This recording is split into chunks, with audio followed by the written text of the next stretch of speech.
Greetings, YouTube. Today I'll be talking about Edge of Tomorrow, also known as Live, Die, Repeat. This is actually put forth by both different titles at different times. This is a promo copy. In fact, this one doesn't even have any artwork on the disc. It says Live, Die, Repeat, Edge of Tomorrow.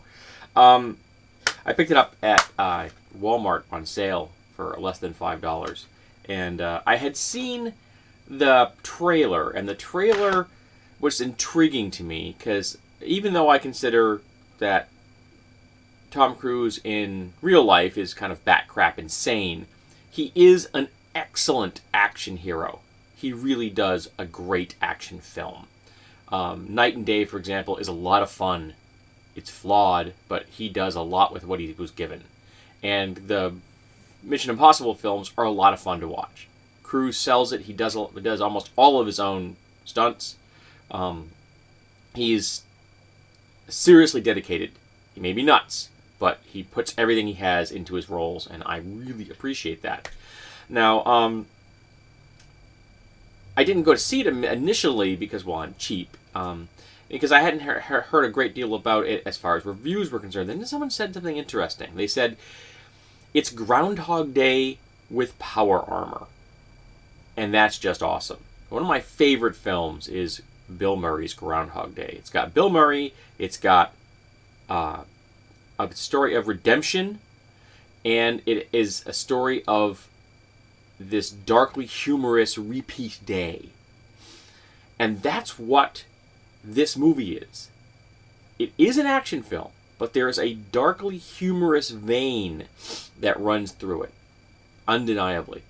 And it's... My wife, in fact, she didn't know anything about this, really. She came into it kind of blind. And she's like, well, I'm glad they had some humor in here. And so that was one of the reasons I was attracted to it, because of the humor.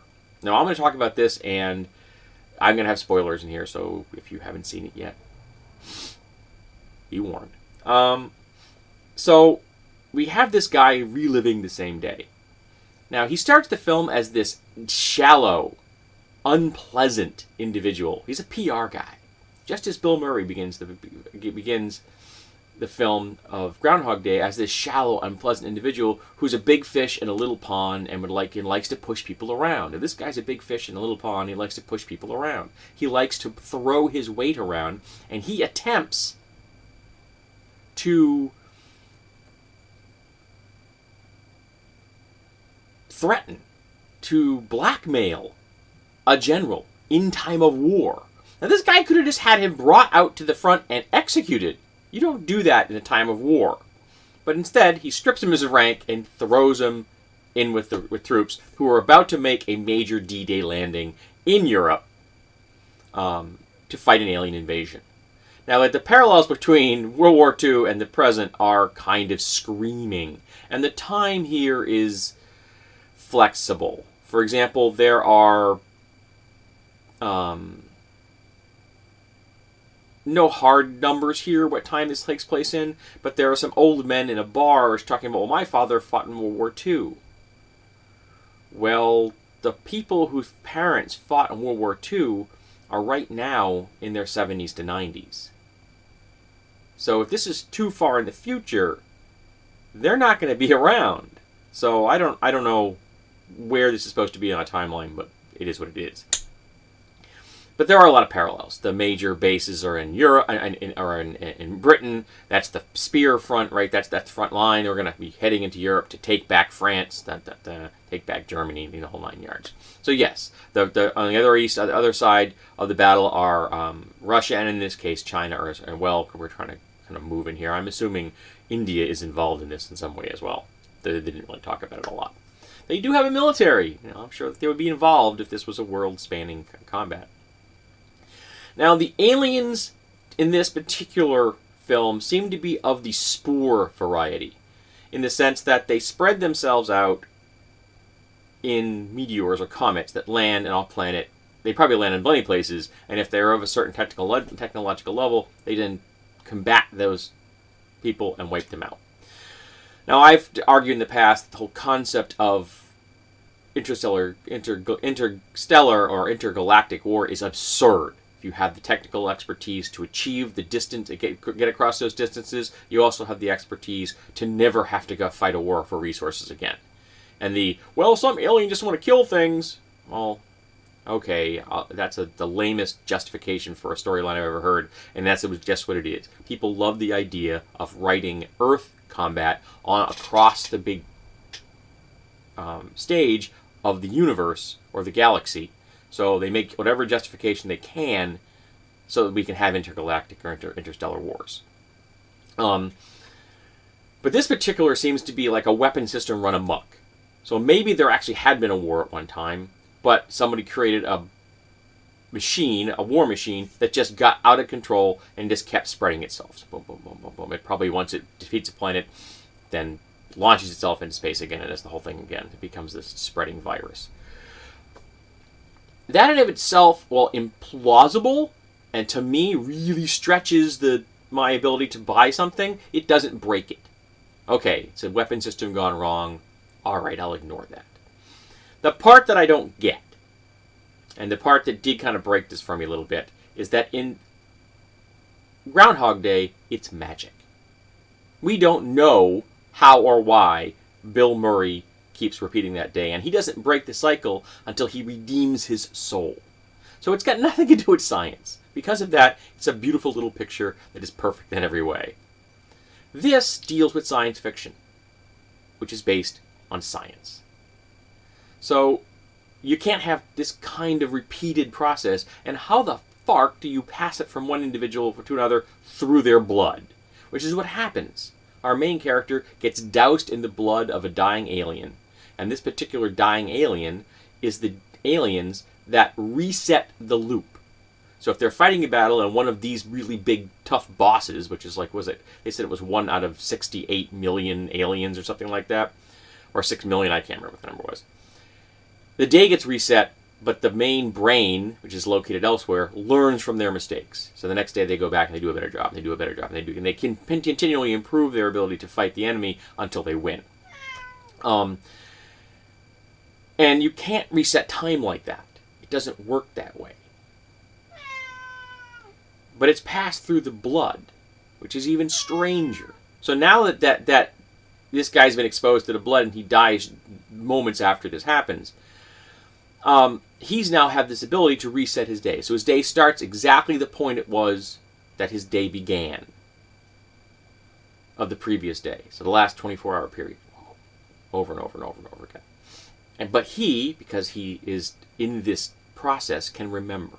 So he's learning. And he starts out as a green recruit with no understanding of the equipment he's in, and with no ability to do anything. He was a PR guy that had taken an ROTC course in college, program in college.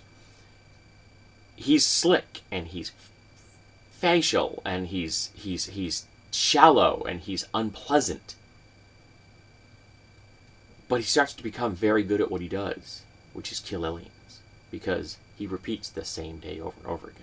And eventually he meets someone else who had this ability in the past, and we learn as long as you keep dying within that time, as long as you keep dying, you'll come back, and you'll come back, and you'll come back, and you're learning, and you're learning, and you're learning. But if they give you a blood transfusion, say someone gets to you while you're wounded, as opposed to you die before they get there, if they give you a blood transfusion, then you are out of the loop, and now you're just an ordinary everyday person, and if you die the next time along the lines, you in theory will die for good, like the rest of us. So, okay, well and good. But in the process of these loops, a team of 3 people, the main character, Tom Cruise, Emily Blunt, who had the ability, and a theoretical physicist who's trying to help them understand this, all of these people are learning more and more and more about the aliens. And the aliens are smart. They actually tried to bluff them out at one point, which is really quite clever.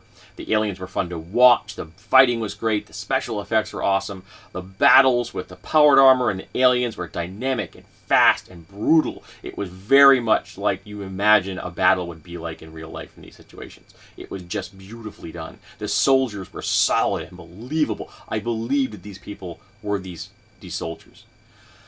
All being led to slaughter because this entire process that they think they're about to make this D-Day landing has all been one big setup by the aliens. That the aliens let them make a major victory to give them the false hope that the next battle would be the end battle. And the next battle will be the end battle. But the aliens are going to win. A classic idea of doing this is that you would encircle an enemy and you would make it look as though there was a gap in your defenses, in your line. And the enemy would rush through that. And when they rush through that and they're headed to freedom, that's when your reserve forces would fall upon them when they were in no battle formation. Well, there's the same situation. These people think they're making a D-Day landing, they're going to wipe the enemy out. The enemy is prepared for them. The enemy knows they're coming. The enemy knows every friggin' move they're going to make because of this time loop kind of process. They're doomed. But they figure out if they can take the brain out, which they eventually figure out where it is, they can end this process. And they do it.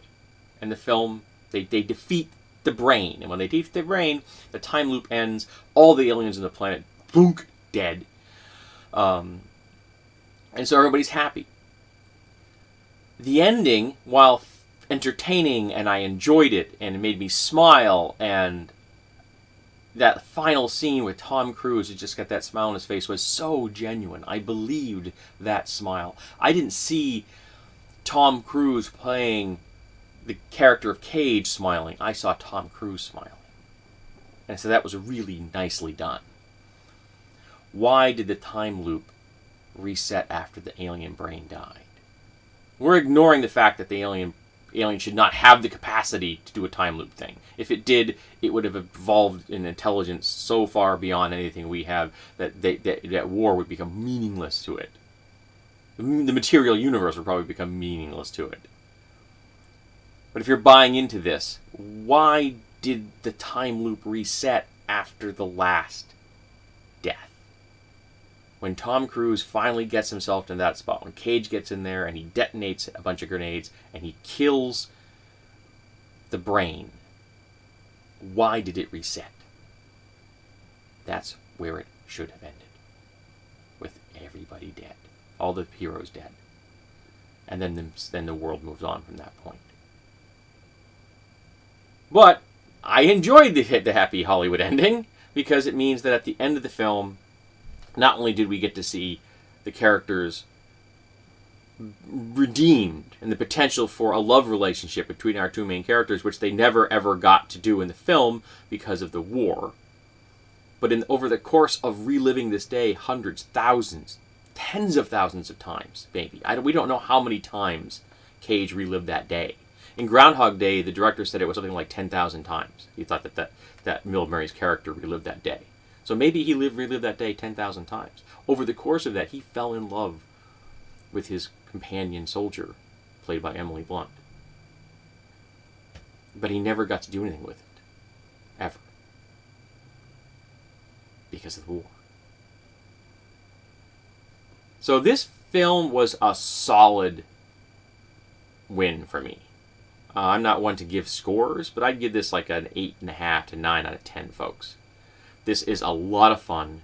The acting is solid. The war is believed. The technology is awesome and based on things that we are working on in the real world, just taken to the next logical step. The aliens are cool looking, and they move awesome, and they fight awesome.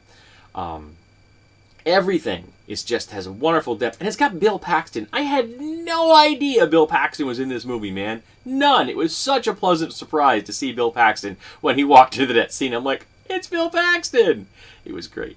I know, and I watched the little clips at the end, because this was a promo, so there's no commentary on this. I may have to buy this again in the future if I can find one with commentary. But the little promo sections in there talked about the technology that went into it, how much work these guys had to go into putting on these, fake armor, but this heavy, bulky armor, and then have to make it look like it was powering them. So there's a lot of dedication in here. And I really appreciate the work that these actors put into this. It was just a fun film, solid, good time. I really enjoyed myself. And it was only the fact that time doesn't work this way, and there's no way to explain why it does, and there's no way to explain why it would have such a limited scope. If you had this ability, you would find a way to exploit it a whole lot better than these aliens did. But that was the only flaw in this for me.